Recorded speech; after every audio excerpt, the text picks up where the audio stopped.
Absolutely, because it's within the family. The family is the first economic group that we know. It's based upon how children or the fruit of the family usually receive the fruits of their parents or their grandparents or their ancestors' labor. So that economic portion of the family also gets handed down. So yes, that in itself shows why family is important. But also with that, on the other side of that question, we see how and why racism, white supremacy primarily attacks the family first. And you see that battle was waged against the family a long time ago.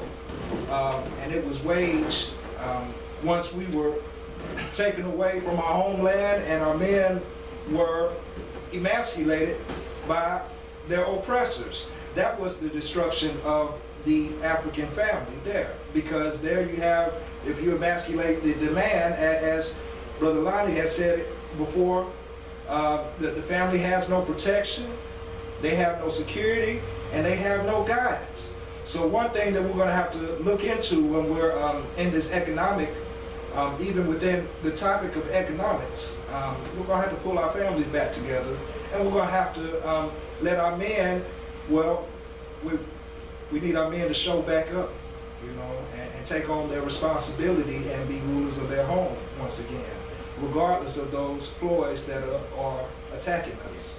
Okay. Omar, what about that? What has happened again to the black family in terms of the whole destruction process? And how are we to offer ideas in terms of the way in which that process can begin to unfold? You know, Brother Jeffrey's right on point. The destruction of the family began when they put us on the slave ship. Okay. And it continues to this day. Especially during my day in the 60s when they brought out welfare with food stamps. In order to get those benefits, the man had to be absent from the home. And so now it's normal that you have 70% of our household, female head of household, man nowhere to be found. And when you find the man, oftentimes he's in prison. But if he's not in prison, he's got a felony, or he's on his way back to prison. I was at the prison Friday and asked the warden, what's the recidivism rate for this prison? He said, well, I can't tell you what it is for this prison because it's kind of high, but on a national level, it's 60 to 70% of those who get out today will be back in less than a year. And most of those he's talking about is black men. So you have destroyed the family with the destabilization processes that deal with economics, the food stamps and the other benefits that families are entitled to. The other way you destroy the black family in particular is with drugs. You bring drugs into the community because our people don't have no boats to bring drugs. They don't have any airplanes to bring drugs over here. We don't grow any. But the government knows, you know what, if they can find a fruit fly on a banana boat coming from Honduras, they can find drugs coming on military airplanes into this country in almost every airport. They allow the drugs to come in. They have contracts with drug dealers to bring it in. And we're the ones who get incarcerated for it. They are more than twice as likely to use drugs and have drugs. We're more than 10 times likely to be incarcerated for the use of drugs. So that destabilization process goes on from one end of this spectrum to the other. And we've got to do something about that. Okay. The lines are open. The phone lines are open. If anyone wants to get in, you have a comment, a question, or if you want to disagree, the lines are open. 901-327-3400 or 901-327-2500. I have a document before me, and I want to read the first paragraph and get some feedback from the panelists right here on the table, right here, right now, today. Why has economic inequality become so entrenched in our post-civil rights era of supposed legal equality? The first step was to identify the critical aspects of contemporary society that are driving this inequality. Next, we sought to determine whether equal accomplishments are producing equal wealth gains for whites and African Americans. Key statement, equal gains, economic gains. This approach allows for an evidence-based examination of whether the growing racial wealth gap is primarily the result of individual choices, or cultural characteristics, or policies and institutional practices that create different opportunities for increasing wealth in white and black families. I want to go to you, Jeffrey. What do you think about that paragraph? Well, it was, it's definitely... Stunning. Yes, definitely. But go ahead. I'm not all the way sure if I gathered it all, to be quite honest. What we can do this. It's saying, what it's saying is that it's still talking about institutional racism. But Omar is talking about well, let me ask you what you think. Is it talking about, then I'll come back to you, Jeff, as you get your thoughts together. Are we facing what we call in the streets, slick way, a clever way of racial discrimination? And see, there are several books going around now talking about the new racism. We're talking about colorblind society, post-racial and all that stuff. And 2 weeks ago, I pointed out that the people who are showing black people around, and we've got to learn, we've got to figure out and how to get into this situation and break it up. The worst, the situation in the network. We're still paying more for cars, houses, and everything else. So if there's some kind of clever new racism that's going on, Omar, and let me know when you're ready, Jeffrey. And I'll read another part. Are you ready now? I'm ready. Okay, go ahead. If I have to, I'll read another part of it. Just needed, one thing that I was able to gather from that was you had made a statement about equal gains. Yes. Well, that is also, I'm kind of leaning on the side of saying, yes, they're still playing games with us. If we have equal gains, but we're already in the trenches. If we gain equally, we'll always continue to be in the trenches. We'll always still have a gap if we always have, if we continue with equal gains. What people of African descent need is we need a time period where we notice or realize exponential economic growth in order to close the gap, because equal gains will not close the gap. And also the whole idea of striving for equality, I think that at some point we have to put that on the back burner, because it's not really equality is what we need. We need justice. And justice and equality are two different ideas. And I think if we strive more for justice, that it'll help us more, because we're talking about economic justice. And the only way that we gain economic justice is by what Brother Broody was saying. We have to be prepared for those things that have been done to us in the past. Mm-hmm. Okay. Now let me go to you now, Lonnie. What about this whole equation of inequality / so we're talking about freedom, justice, and equality. So are you saying that we're at the point of seeking justice, we have not received justice? And say something about self-determination while you're at it, and then I'll come back to you, Jeffrey, to say something about self-determination as well. Go ahead, Lonnie. Well, I believe self-determination comes in when we start to identify ourselves as who we are and what has happened to us. And once we, stop being afraid to speak on this injustice that is going on around the world to people of color or of African descent, once we get serious and strategize on all areas that is targeted on us, we have to have, it's like in boxing, we have to counter that, and we have to be able to put strategies and plans in place to counter all that is being thrown our way. And that that self-empowerment comes when we come together as a unit. We see our brothers in need, and when we come to them,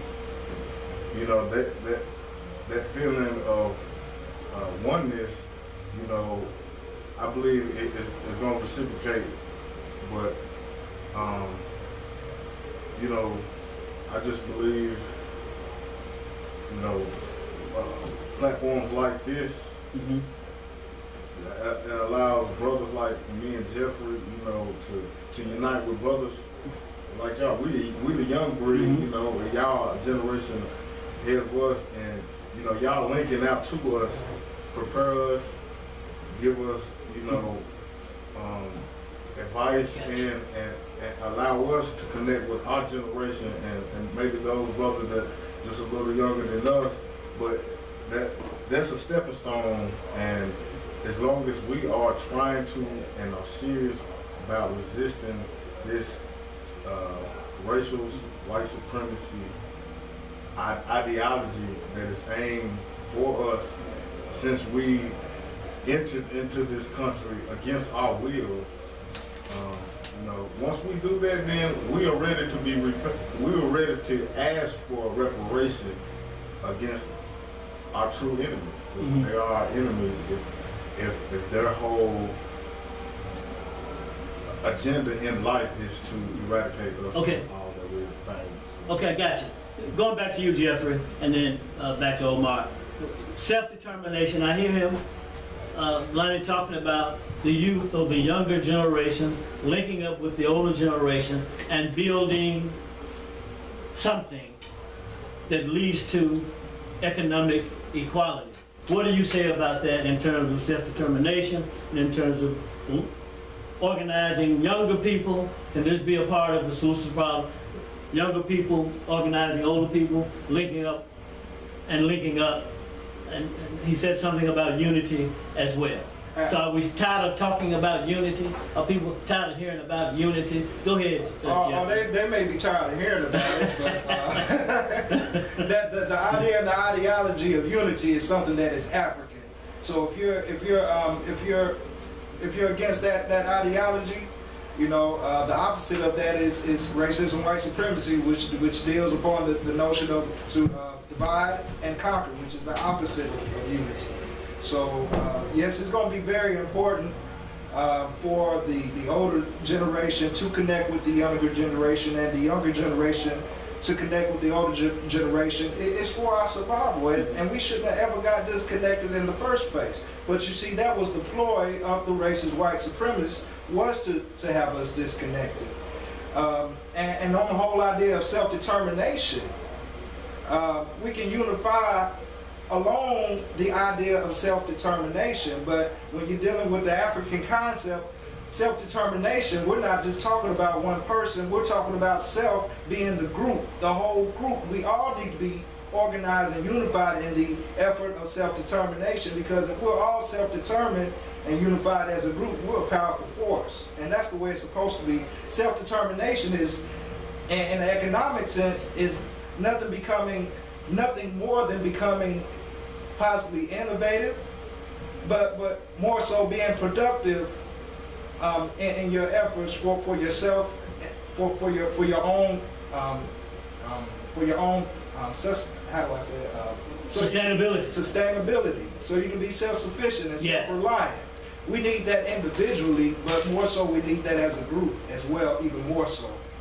Okay, Omar, we're not saying that there are not some individuals of African descent we have athletes, entertainers, and some other individuals who have wealth. Is that right? We're not saying all African Americans are poor and broke. But for the most part, there's a problem. That's why we are having this discussion. Now, is a larger part of the problem in terms of this mental capacity that you've been talking about just resistance to working together and unifying? Is that the large part of the problem? And how much of jealousy comes into there among our own people? And I'm tired of what they're talking about. I don't want to hear what they're talking about. I ain't going to no meeting. I'm not getting ready to unify. I'm just not going to do. Come on, Omar. You know, Before I get it. White people have differences as well as other ethnic minorities. But when it comes to the larger issue at hand, they come together. When they went to fight Hitler, they didn't care about religion. They didn't care about your ethnic origin, whether you were Italian, Polish, British, or where you came from, and how you got to America. They didn't care if you were rich or poor. They didn't care if you were a Democrat or a Republican. Everybody picked up a gun and went to kill Hitler. Everybody. Yeah. And even no, there was nothing that stopped them from crossing that barrier to unify, to take care of a common problem. We have a common problem and a common enemy. Whether I'm Baptist, Methodist, whether I'm light-complected, dark-complected, rich, poor, we need to come together and overcome those barriers. Otherwise, we'll never get out of the quagmire they have put us in. When you look at rich people, rich black people, they don't mind you being rich and ignorant. They love that. But they don't mind you being poor. And you can have a lot of money if you're rich and you want to be ignorant. That's fine, because you're powerless. But now, if you are poor and intelligent, they'll do everything that they can to keep you down. So they'll match money with ignorance because they can control that. We got athletes who won't contribute to black cause because some of them don't want to be seen as being too black. And my thinking always is, how can you get to be too black? You got where you were because of what the masses of the people did 20, 30 years ago. Back in my day, they said we couldn't even play basketball. They had the Harlem Globetrotters. And they say, you go play high school ball. You can get on a national football team. They just didn't allow it. But because of the suffering that black people went through, I don't mean the kings of the world, I mean the little people of the world, suffered in Selma, Alabama, and other places in America. The Emmett Tills of this world. Because of the price they paid, these athletes are able to get where they are. They should be able to pay back for what they got. They're always going to owe to their own people. So, do I hear you saying that you can have all the money in the world, if you don't organize the masses of people of African descent, you're okay. But the moment you start organizing, teaching and educating, yes, breaking issues down, yes, to the bare bones by which they can be seen, and then putting it back together positively and constructively for people of African descent, then you're saying that white supremacists have a problem with that. Yes, you found and therefore, Muhammad Ali was just such a man. Okay. Talk about that for us. When he nobody made the kind of money he made until he started making it. He was the one that blazed the trail for other boxers. They weren't getting that kind of money. But when Muhammad Ali started getting that kind of money and demanded those $1 million fights, then other athletes came into that same arena and they got paid like Muhammad Ali. But Muhammad Ali was a Muslim. And they didn't like the fact that he was a Muslim. And he was following on Elijah Muhammad. Do something for yourself. Separate from white people. These people are demons. And when they saw that, they did everything they could to come against them. And the first thing they did was try to lock him up in prison for being, they say, a draft dodger. Not being somebody who has a conscious objection to war. But anybody that stands up, that's got money, they're going to knock them down. And right now, the one that's on the knockdown scale is my man who's a comedian. Not Chris. Bill Cosby. Bill Cosby, right. Coming after him like a pit bull. Okay. Now, what about the statement that Malcolm X said a long time ago, that you should put your religion on the shelf? Do you agree with that? Is that a profound statement, and why? It is a profound statement, and you should do that. Yes. The reason that Marcus Garvey was so successful, he put his religion on the shelf and told you to put your religion on the shelf. One of his greatest followers of Malcolm was Malcolm X's father, who was a preacher. But he put his religion on the shelf because it was not about his religion, it was about black nationalism. We got to unify our people. And he had nearly 2 million followers following him when he was at the height of his leadership. And we got to go back to that kind of movement, the universal movement of black people, not just in America, but all over the earth.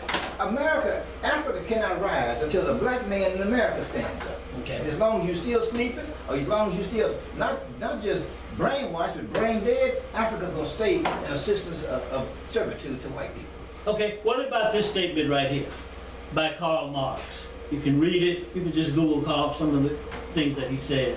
That religion is the opiate of the people. What does that mean, Omar?